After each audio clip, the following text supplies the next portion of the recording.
Hello everyone, আসসালামু আলাইকুম। সবাই কেমন আছেন? আমি আল্লাহর অশেষ রহমতে ভালো আছি, আপনাদের দোয়ায়। আমি সহজ রেসিপি থেকে মুন্নি, সবাইকে জানাই স্বাগতম, আন্তরিক শুভেচ্ছা ও অভিনন্দন।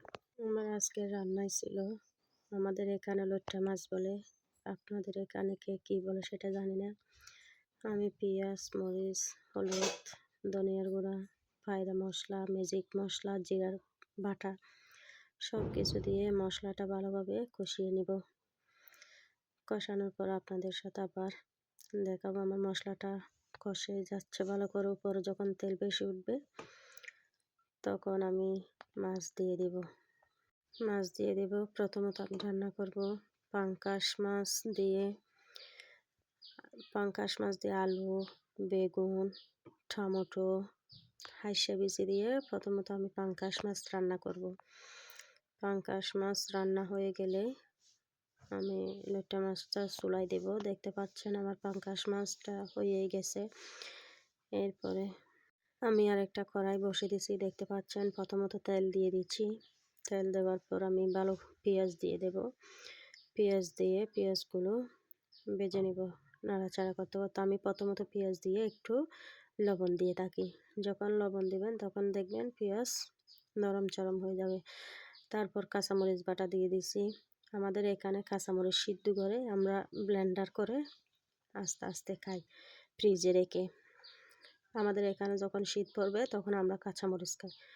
তারপর হলুদ গুঁড়া, পায়রা মশলা, লবণ, ধনিয়ার গুঁড়া দিয়ে আমি নাড়াচাড়া করে কষে নিব। আরেক চুলায় আমার পাঙ্গাস মাছটা হয়ে গেছে। এখন দেখতে পাচ্ছেন মশলাটা ভালো করে কষে নিয়েছি। তেল উপরে বেশি উঠতেছে। একটু জল দিয়ে আর একটু কষে নিব। কষানো শেষ হলে আমি মাছ দিয়ে দেব। ট্রাই করে দেখবেন, আপনারও খেতে ভালো লাগবে। তো আমি তারপর টমেটো দিয়ে দিয়েছি। টমেটোগুলো ভালোভাবে কষিয়ে নেব।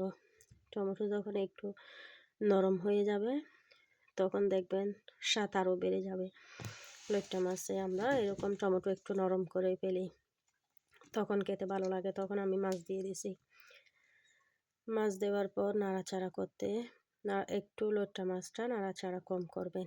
যখন আপনারা বেশি নাড়বেন তখন লইট্টা মাছটা ভেঙে যাওয়ার সম্ভাবনা থাকে। একটু আলতো হাতে একটু নাড়াচাড়া করে তারপর আমি হালকা পরিমাণ জল দিয়ে দেব। হালকা পরিমাণ জল দিলে মাছ থেকে জল বের হবে। দেখতে পাচ্ছেন আমি হালকা পরিমাণ জল দিছি। জল দেওয়ার পর যখন হয়ে যাবে তখন ধনেপাতা দিয়ে আমি নামাই ফেলবো। এরপর আমাদের অনেক জিনিসপাতি আতুয়া ছিল, সব ধুয়ে ফেলছি। মানুষ দিয়ে দোয়া করবেন।